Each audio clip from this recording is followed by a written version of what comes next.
Boa noite, meus amados irmãos. Deus abençoe a vida de todos. Hoje nós estamos aqui reunidos para mais um estudo. Eu espero que seja produtivo. E hoje nós temos a alegria de receber a presença do pastor Jason. O pastor Jason foi meu contemporâneo no seminário. Nós nos conhecemos já há alguns anos. Hoje ele é pastor na Romênia. Está pastoreando lá na Romênia.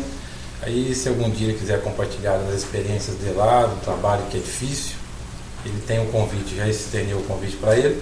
O dia que ele quiser, ele estará, poderá estar falando conosco aqui, contando como é que é o trabalho lá, que é bem diferente do nosso aqui. Então, Jason, seja bem-vindo. Deus te abençoe. Também bom ver nossa irmã Eliana aqui de volta, nossa irmã Darcy. É isso? Então, nós vamos dar continuidade ao nosso estudo de Gálatas. Então vamos lá, vamos abrir Gálatas e nós estamos tendo uma visão panorâmica da carta de Paulo aos Gálatas. Eu já venho dizendo algumas aulas que Gálatas ela foi escrita a um grupo de igrejas da região da Galácia que começaram bem na carreira cristã, começaram bem na fé, mas que com algumas coisas que foram entrando na prática das igrejas da Galácia, Paulo então chama essa igreja dizendo que mesmo que apareça outro evangelho, seja anátema. E ele chama então a reutilização da lei, ele chama de anátema, e ele faz uma crítica, ele diz: vocês corriam bem, quem que está impedindo de vocês continuarem progredindo? Então ele faz uma crítica a um grupo de igrejas. E ele então faz uma excelente exegese nesta carta de Gálatas do Velho Testamento, tendo como exemplo Abraão, Sara e Agar. Aí ele faz uma comparação entre os filhos de Sara e os filhos de Agar. E ele também pincela muitos textos do Velho Testamento. A carta de Gálatas ela é recheada de um conteúdo do Velho Testamento, porque Paulo pega as referências da lei e ele nivela e as compara com Cristo, dizendo que Cristo é superior à prática da lei. Porque a igreja da Galácia, elas queriam cultuar a Deus e ao mesmo tempo praticar a lei. E Paulo diz: olha, essas duas coisas não tem jeito, não há concordância entre elas, não pode haver equilíbrio. E ele diz: foi para a liberdade que Cristo nos libertou. Então não useis da vossa liberdade para dar ocasião à carne, mas nós somos livres. Então voltar para a lei é um retrocesso. Então Paulo está fazendo uma crítica o tempo todo. Todos os 6 capítulos de Gálatas é uma crítica à lei e mostrando a excelência de Cristo Jesus sobre a lei e sobre qualquer prática religiosa, tenha sido nos dias de Paulo como nos nossos dias de hoje. Então quando você lê Gálatas, você tem em mente que você está lendo uma reinterpretação do Velho Testamento, só que sempre que Paulo usa o Velho Testamento, ele está dizendo: olha, isso aqui em Cristo ficou inútil, isso aqui em Cristo não tem utilidade, isso aqui em Cristo não tem mais influência na nossa vida, a não ser como um conceito histórico, aí sim, mas como prática devocional, como prática, não existe mais. Então Paulo está fazendo uma crítica à lei. E semana passada eu falei sobre o exemplo que Paulo dá de uma liderança sadia, que está no capítulo 4. Foi onde eu falei semana passada, no capítulo 4, versículo de número 19, quando Paulo dá o exemplo do que é uma liderança sadia de um pastor. Ele diz no capítulo 4, versículo 19, ele diz: meus filhos. Aí ele usa de um exagero, que a gente chama isso de hipérbole, que é um exagero. Ele diz: meus filhos, por quem de novo sofro as dores de parto. É lógico que isso não é possível. Ele pega um exemplo de uma mulher dando à luz, ele diz: o que eu sofro por vocês equivale a uma mulher dando à luz. Aquele sofrimento, aquela angústia, aquelas horas do pré-parto, aquelas horas preparando, esperando a criança nascer. Então eu sinto por vocês essas dores, as dores de parto. Eu sofro isso. Aí ele diz: eu sofro isso com um objetivo. Ele diz: até Cristo ser formado em vós, até que vocês tenham o caráter de Cristo formado em vocês. Isto é um líder exemplar. Isto é um líder sadio, que sabe o que quer, que sabe o que quer. Aí Paulo está dizendo: eu sofro por vocês dores terríveis, como dores de parto, e eu quero que vocês tenham uma formação, não formatação, mas uma formação espiritual. Eu quero que vocês se pareçam com Cristo Jesus. Esse é o desafio. E eu disse semana passada que existe uma diferença entre falar das promessas de Deus e falar de Deus. Falar de Deus é uma coisa, apresentar Deus é uma coisa, apresentar as promessas de Deus é outra. O que nós vemos hoje são as pregações enfatizando as promessas do que você vai receber, do que você vai ter, se você fizer, se você pagar, se você isso, se você aquilo. E Paulo está dizendo: eu quero que Cristo seja formado em vós. Vocês não precisam voltar para a lei, porque em Cristo vocês têm aquilo que é eficiente e aquilo que é suficiente. Em Cristo vocês têm aquilo que é eficiente e vocês têm o que é suficiente. Então, em Cristo vocês têm isso. E também eu falei no capítulo 5 que Paulo, então, ele usa também de duas comparações, onde ele fala no capítulo 5, ele fala sobre a carne, a natureza humana. Ele diz que a lei não pode controlar a natureza humana. A natureza humana, ela é indomável. A natureza humana, ela tem a sua volição, ela tem a sua pulsão, ela tem a sua inclinação. Ela vai naturalmente inclinar-se para o erro, porque isso faz parte da natureza humana. Isso está na essência, no DNA humano. Então não é com rito, não é com lei, não é com práticas religiosas que se domestica a natureza humana. E ele então usa um comparativo dizendo: olha, a natureza humana, que ele chama de carne, a natureza humana milita.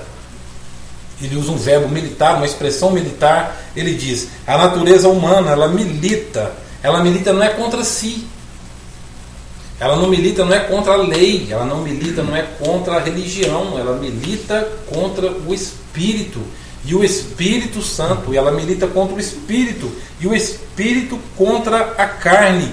E ele diz: são opostos entre si. Não há diálogo, não há relação entre carne e natureza humana. Não tem como, a lei não consegue. Aí ele pega um comparativo dizendo: porque nós precisamos entender quem era o Espírito Santo para o judeu. Porque o nosso conceito de Espírito Santo está sempre vinculado com dons. O nosso conceito de Espírito Santo está vinculado com dons ou com história de avivamento. E nós achamos que o Espírito Santo, ele tem liberdade quando nós damos liberdade a ele, e essa liberdade se expressa numa liturgia animada. Então esta é a relação que nós temos com o Espírito Santo. Para o judeu, principalmente o judeu do Velho Testamento, o Espírito Santo não tinha a ver com liturgia, não tinha a ver com dons. O Espírito Santo para eles é e era uma pessoa. Uma pessoa. Nós vemos isso muito bem explicado no Velho Testamento. Jó diz: retira o teu espírito e a vida volte ao pó. Retira o teu espírito e a vida volte ao pó. Você vê o exemplo de Sansão, que Sansão, quando conta o segredo para Dalila do seu cabelo, das 7 tranças, a Bíblia diz que o Espírito Santo havia se retirado dele. Ele não sabia que o Espírito Santo havia se retirado-se dele. Você vê o caso de Saul, que Saul disse: o Espírito Santo retirou-se de Saul. Eles tinham uma respeitabilidade pelo Espírito. Você vê no livro dos Salmos sempre cantando, dizendo que quando o Espírito passa, as coisas rejuvenescem, as coisas acontecem. Então eles tinham um conceito de pessoalidade do Espírito Santo. Aí Paulo pega essa figura, dizendo: olha, a carne, a natureza humana, quem vai controlá-la não é a lei. Quem vai controlá-la é o Espírito. Então no capítulo 5, no versículo de número 16, foi onde nós falamos semana passada, ele diz assim: digo, porém, andai no Espírito, ou seja, um modo de vida, um comportamento que se alinha, que se nivela pelo Espírito. Não é estudar sobre o Espírito, mas é que se relaciona com o Espírito. Ele diz: andai no Espírito e jamais satisfareis a concupiscência da carne na natureza humana. Vocês jamais vão satisfazer a concupiscência. A carne vai pedir sempre mais, sempre mais, sempre mais. Ela vai pedir. sempre mais. Aí ele diz, no versículo 17, porque a carne milita contra o espírito e o espírito contra a carne, porque são opostos entre si, para que não façais o que porventura seja do vosso querer. Mas, se sois guiados pelo Espírito, não estáis sob a lei. Mais uma vez, ele vincula a lei como sendo uma coisa inútil. Aí ele começa a enumerar aquilo que a carne produz. Ele começa a enumerar aquilo que a carne produz. Ela vai produzir automaticamente. Ele começa então a enumerar e começa a classificar algumas coisas que no entendimento do primeiro século eles entendiam, que nós chamamos de pulsão. Mas ele diz no capítulo 5, versículo de número 19: ora, as obras, ele usa essa palavra proposital, obras. Ele diz as obras, ela vai construir obras em vocês. A natureza humana vai fazer coisas em vocês. As obras da carne são conhecidas e são. Aí ele começa a nivelar por baixo: prostituição, impureza, lascívia, idolatria, feitiçaria. Feitiçaria aqui não é o conceito de feitiçaria que nós temos.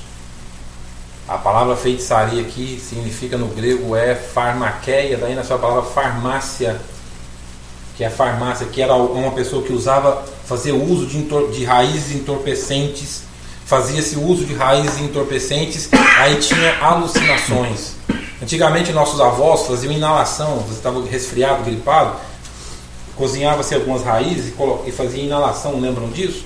Então, essa prática era chamada de feitiçaria, porque eles usavam algumas raízes que eles tinham alucinações, eles tinham visões de coisas que eram irreais, e Paulo chama de feitiçaria. Era o entorpecimento. A natureza humana, ela vai procurar o entorpecimento. Você vê isso lá no Velho Testamento, você vê isso com a pitonisa de Endor, Saul e a pitonisa de Endor. As pessoas ficam discutindo aquela questão de que ela viu um homem, Samuel, levantando. Gente, se você der uma olhada no contexto e olhar com essa ótica, você vai ver que ela fez um uso desse tipo de coisa. Depois que ela usou, ela disse: veja um homem subindo. Aí vai ver mesmo. Depois que usou. Por que Elias mandou molhar o altar junto com os profetas de Baal? Porque Elias tinha conhecimento desse tipo de uso, desse tipo de coisa. Eles ficaram ali acendendo aqueles incensos, aqueles negócios ali, e aquelas raízes alucinavam. Você acha que eles ficavam batendo ali, dizendo Baal manda fogo? Ficaram não sei quantas horas ali batendo Baal manda fogo, Baal manda fogo. Se não tivesse um entorpecimento ali, é lógico que houve. E Elias então conhecia essa artimanha, e Elias então diz: molhem o altar, porque eu não quero passar a imagem de que eu estou usando de nenhum tipo de artifício de entorpecimento.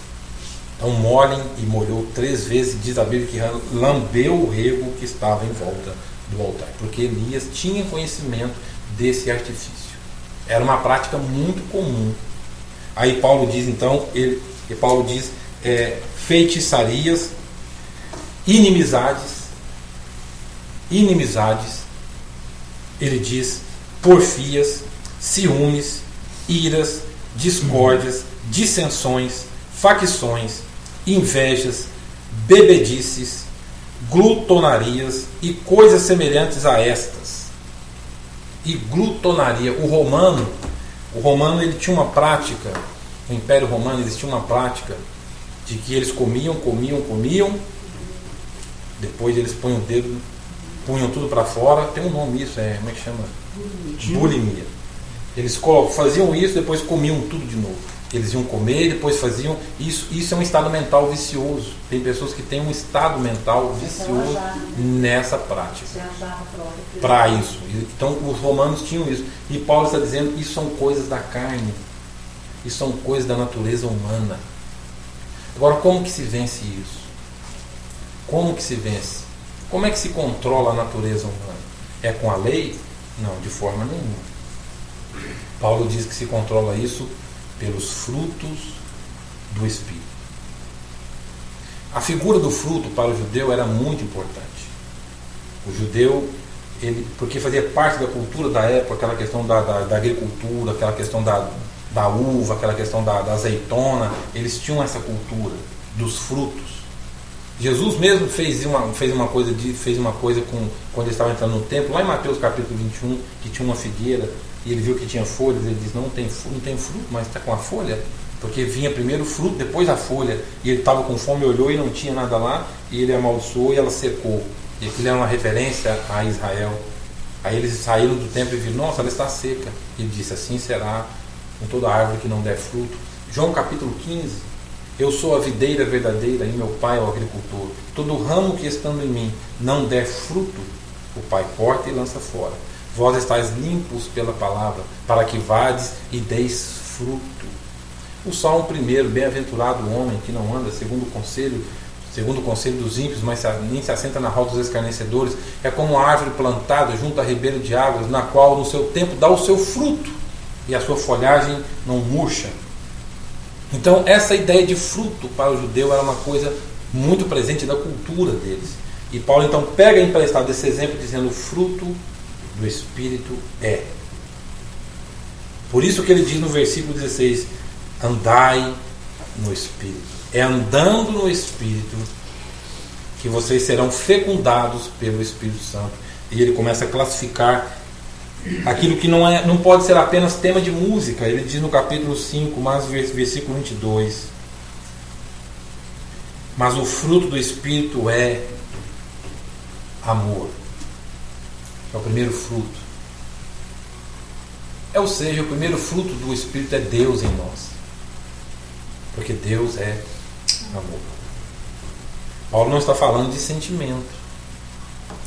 Paulo não está falando de sentimento, porque amor para o judeu não é sentimento. Amor para o judeu é ser. E João diz, Deus é amor. Quando Paulo diz Deus, o fruto do Espírito é amor, ele está dizendo Deus, a primeira produção do Espírito Santo em nós é Deus. A primeira característica do Espírito Santo em nós é Deus. Por isso que lembra que Paulo disse no capítulo 4, ele diz assim, até Cristo ser formado em vós. Tem conexão essas coisas. Ele diz, o primeiro fruto do Espírito é amor. Amor. Aí ele diz, alegria. Isso é fruto. Isso é fruto do Espírito. A natureza humana não produz alegria, ela não pode. A alegria é uma coisa que vem de fora para dentro. A natureza humana não produz. Ela não produz. Se nós vamos falar aqui sobre os benefícios da alegria no corpo, a endorfina, aquela questão, nós iríamos passar aqui muito tempo. E Paulo está dizendo alegria, paz. Paz aqui não é a paz da sociologia, que a sociologia diz que paz é um intervalo entre duas guerras. Não é essa paz. Paz aqui é paz de ser. Em paz me deito e logo pego no sono. É uma coisa que parece que é impossível nos dias de hoje, porque hoje nós nos automedicamos para dormir. Hoje você entra no Facebook, tem lá receitas para dormir, tem não sei o que lá mais, com produto, com aquilo, com receita natural. Hoje tem medicação. Hoje eu estava vendo uma matéria essa semana na televisão dizendo que cresceu no Brasil a automedicação. A automedicação cresceu assim, não sei quantos % no Brasil, e principalmente aqueles remédios para ansiedade, para insônia, para inquietação. Isso aqui é uma coisa que se experimenta na fé. Mas não é na fé, naquela aceitação mental, é uma coisa existencial, e Paulo está dizendo amor, alegria e paz. É aquilo que Jesus disse, a minha paz vos dou, não a dou como o mundo dá, a minha paz vos dou. É paz. É aquela sensação, é aquele estado de que você pode abaixar a guarda, e você pode ficar sabendo que por trás de toda a situação complicada, Deus está ali. Deus está ali. Isso é paz. É saber que eu estou sendo cuidado por alguém. Isso é paz. O fruto da fé é paz. A fé, ela gera paz.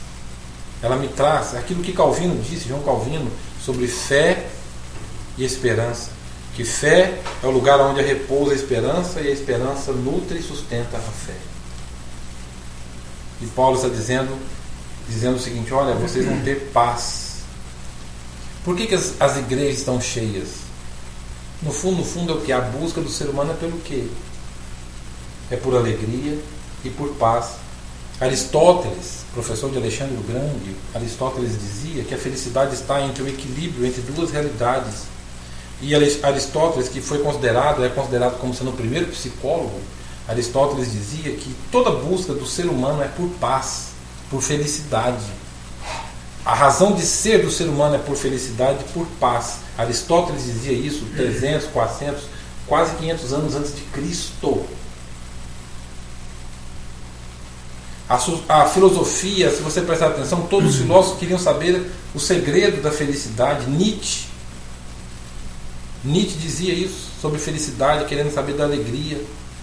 Tantos outros filósofos na história, eles queriam saber da alegria. E Paulo está dizendo: o fruto do Espírito é amor, alegria e paz. É aquela sensação de que você pode levitar, porque a paz faz isso, nos dá aquela sensação de liberdade, de aquele respirar fundo, de nossa, eu posso ficar em paz. E Paulo está dizendo que isso é fruto do Espírito. Mas isso é possível para quem não é quem faz uma escolha religiosa, não é para quem faz uma escolha denominacional, não é quem importa para si uma regra, um conjunto de doutrinas. Não é isso. Isso é para quem se relaciona com o Espírito. Isso é para quem quer conhecer o Espírito, quer experimentar o Espírito e os seus frutos. Isso é para quem quer experimentar o Espírito. E Paulo diz: paz, longanimidade, benignidade, bondade. É outra característica de Deus. Deus é bom. É o que diz o Velho Testamento, é o que diz o Novo Testamento.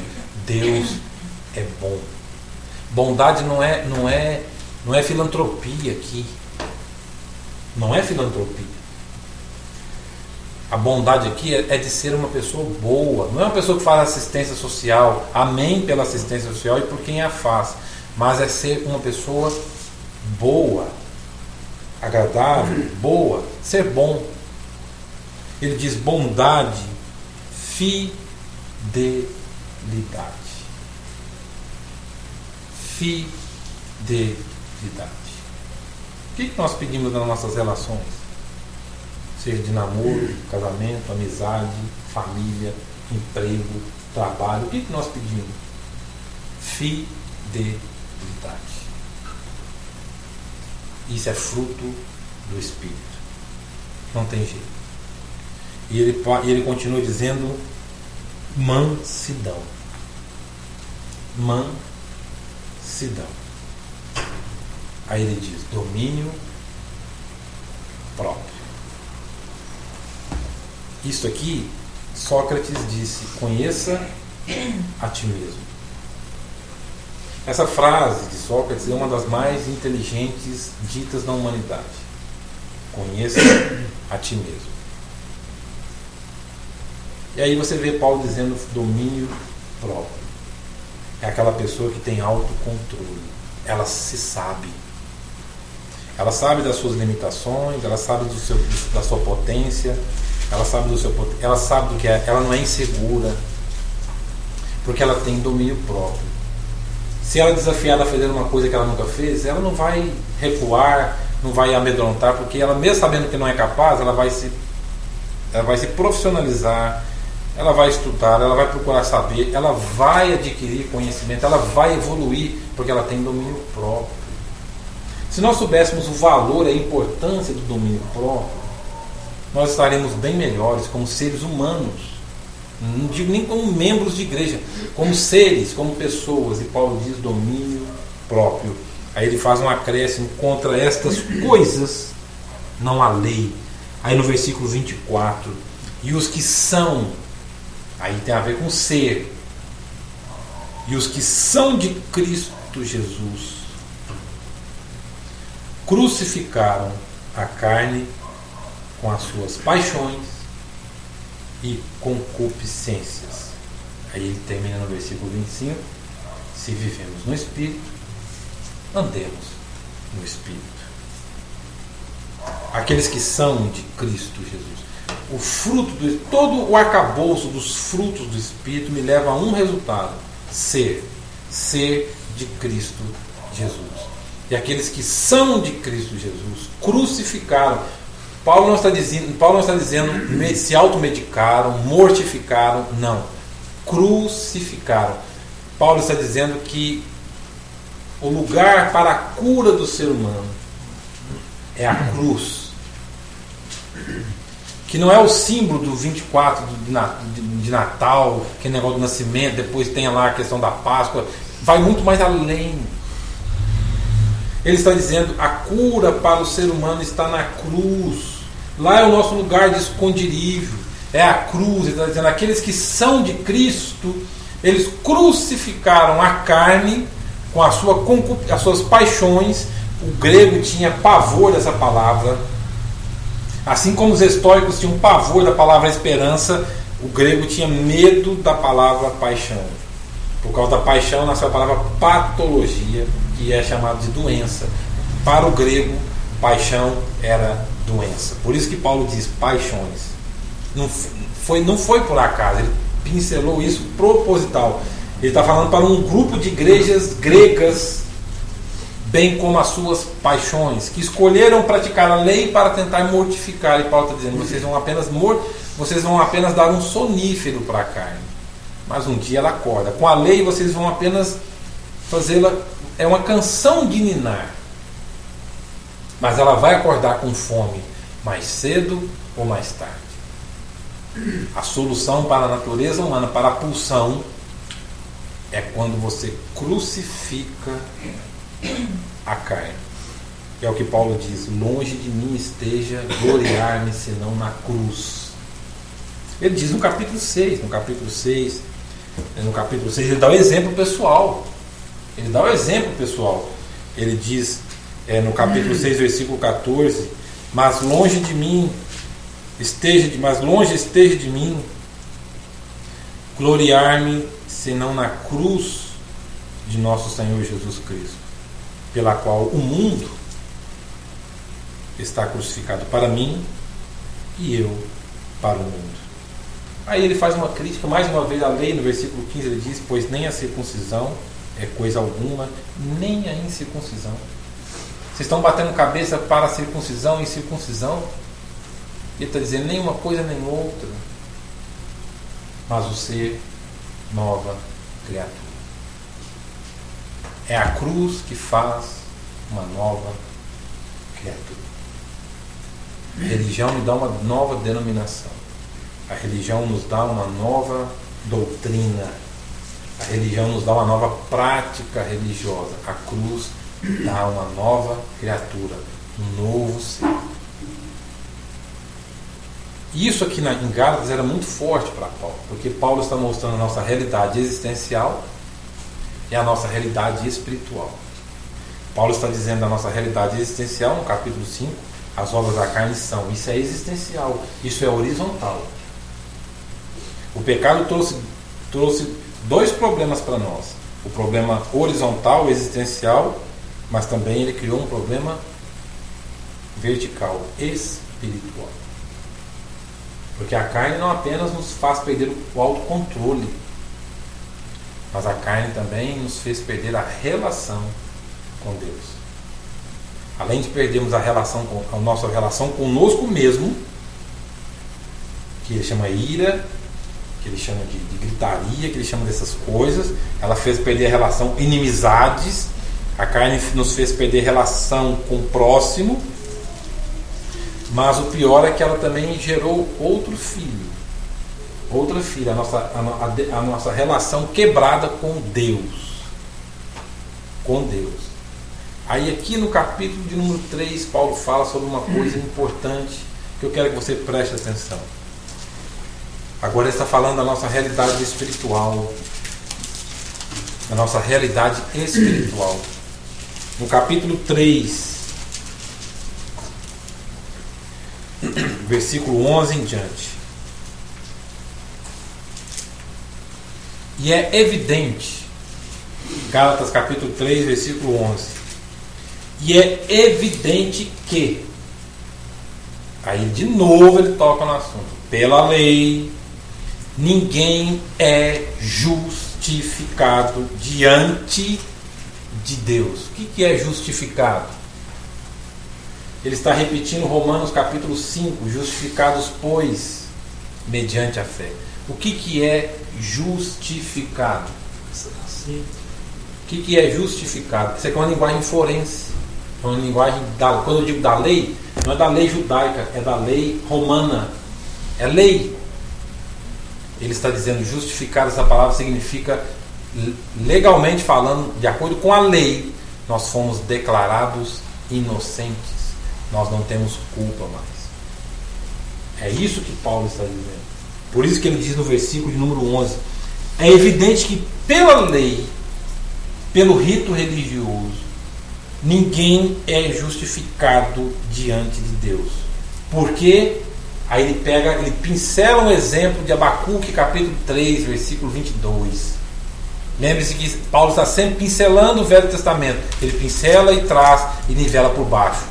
Ele pincela e traz e nivela por baixo. Aí ele diz: porque o justo viverá pela fé. De novo ele está repetindo Romanos. Só que ele está repetindo Abacuque, porque Abacuque foi quem ouviu isso de Deus. O justo viverá pela fé. Porque Abacuque usou da lei. Abacuque foi lá na torre e ficou dizendo: enquanto o Senhor não me ouvir, eu não saio daqui. Isso é a lei que ensina isso. Eu vou ficar orando, enquanto o Senhor não me der, eu não saio daqui. Aí Deus disse a Abacuque: o justo viverá pela fé. Não é pelo tempo que você passa aqui falando comigo, não.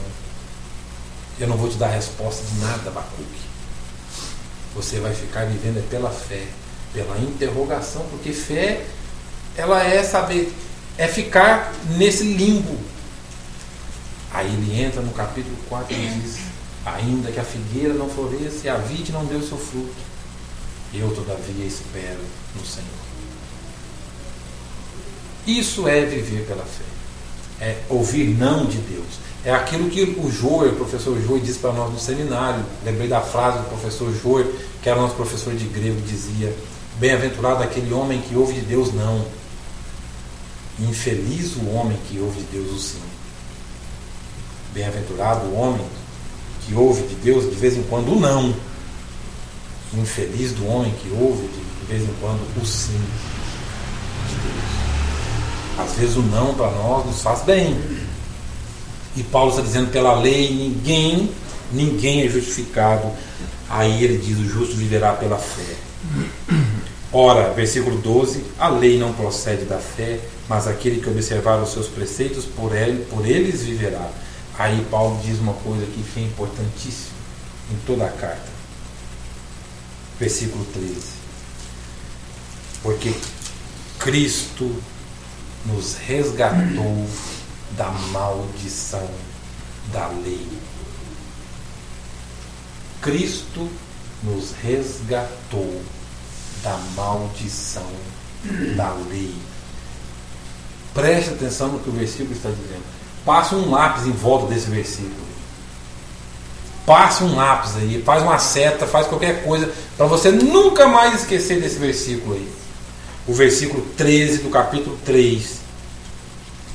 Fazendo-se ele próprio maldição em nosso lugar. Porque está escrito. Aí ele pincela de novo o Velho Testamento, Deuteronômio capítulo 21, versículo 22 e versículo 23. Ele pincela e diz: maldito todo aquele que for pendurado no madeiro. O que Paulo está dizendo? Que Cristo se fez maldição em nosso lugar. O que é maldito? O que é maldito? Maldito em nosso lugar. Quer ver um exemplo do que é maldito? Deuteronômio capítulo 21. Olha para você ver como é que é forte essa palavra. Deuteronômio capítulo 21.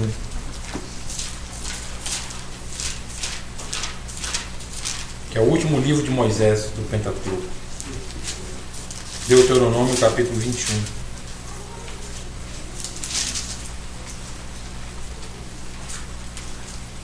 Deuteronômio capítulo 21, versículo 22.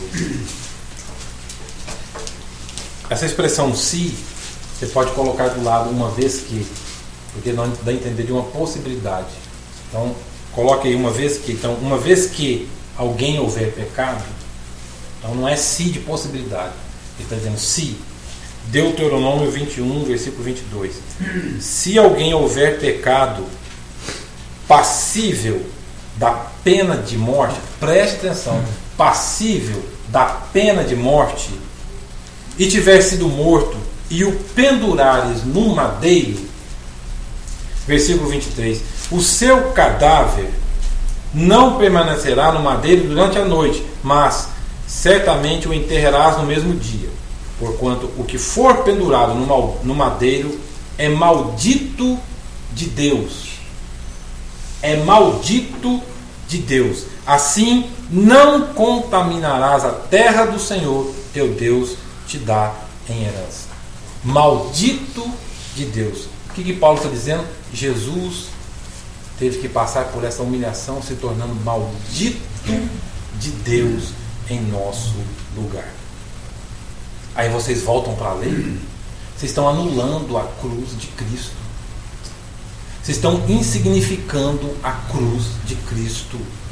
É isso que Paulo está dizendo. Irmãos, quando nós pegamos a lei, quando nós pegamos os ritos, e quando nós ficamos fazendo coisas como uma roda de hamster que não sai do lugar e que não forma Cristo em mim, isso é lei.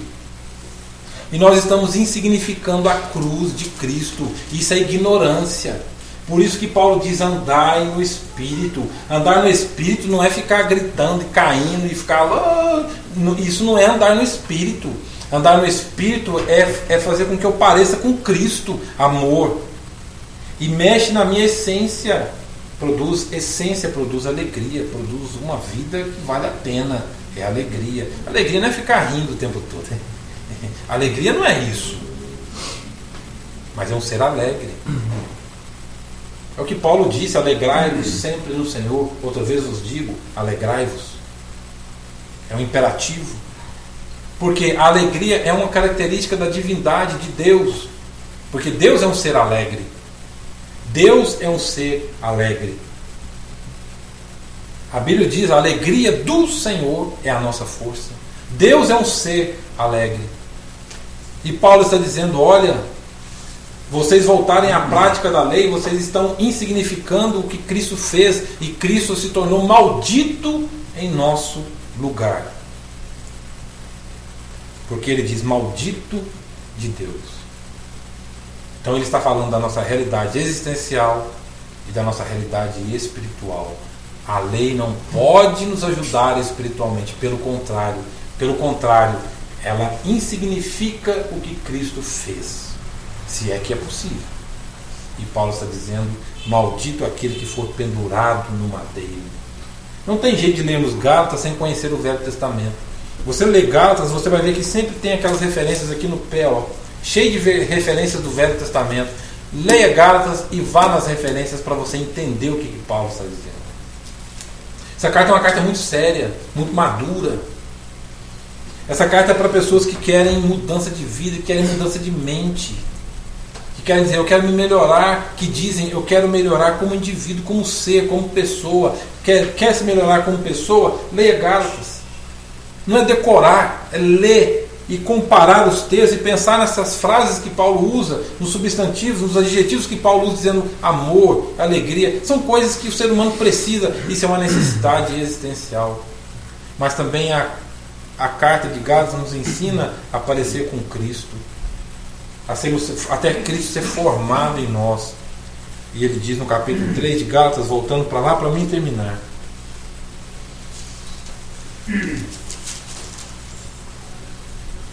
capítulo 3, ele diz no versículo 14: para que a bênção de Abraão chegasse aos gentios em Jesus Cristo, a fim de que recebêssemos pela fé o Espírito prometido. Agora o Espírito prometido. Por que o Espírito prometido? Porque Jesus disse: quando eu for, virá o outro Consolador. Virá o outro Consolador. Faça um desafio.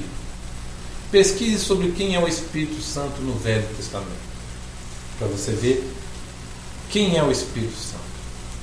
A gente só olha para ele com o olhar dos dons.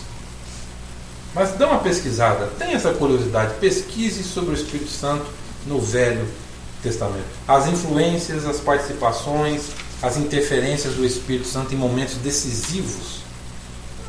Você vai ver a importância que Paulo está dizendo do Espírito prometido. O que mudou? Nada, ele é o mesmo. Ele é o mesmo. E nós precisamos do Espírito Santo. Não como essa coisa que está por aí hoje sendo dita, essa coisa esquizofrênica, não é nada disso. Mas como pessoa. Como pessoa. Porque o Espírito Santo ele vai me fazer parecer com Cristo. E existe uma coisa mais honrosa do que parecer com Cristo Jesus? Não tem. Isso é dignificar o ser humano.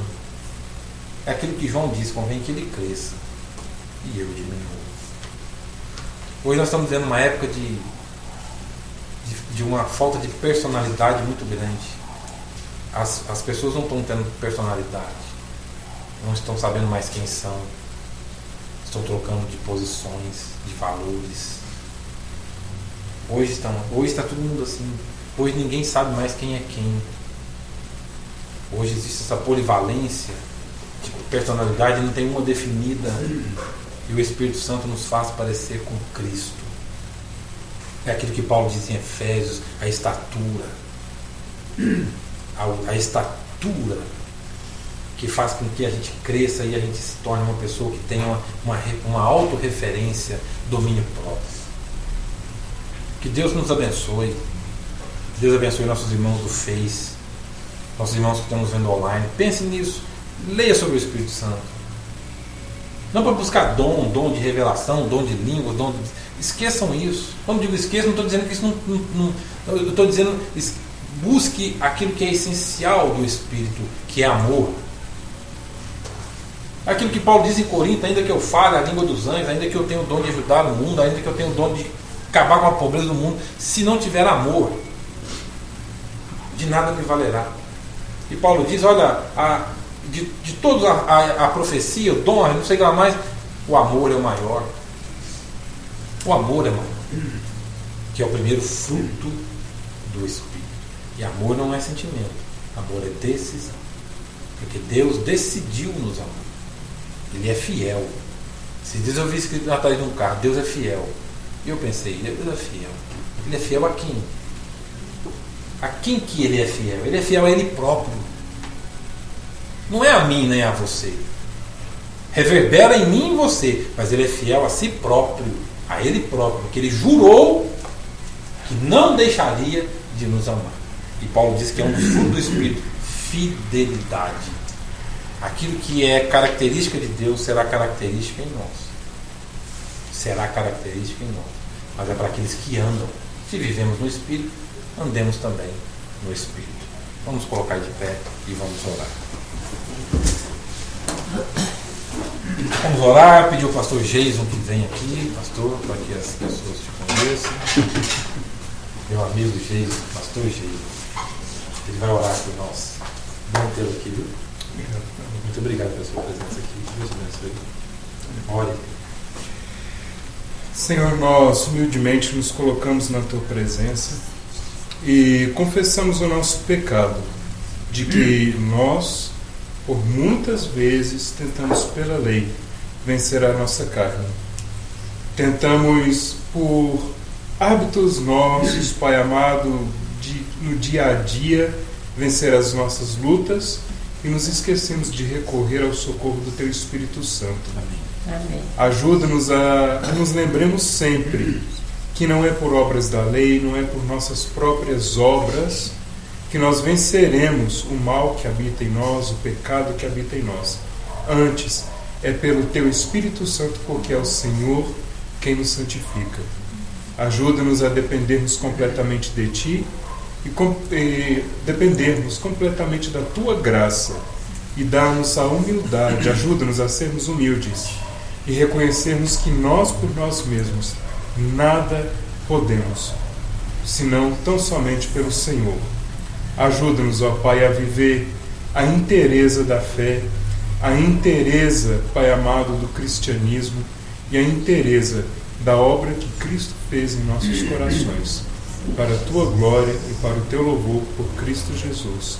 Amém. Amém. E amém. Amém. Amém. Muito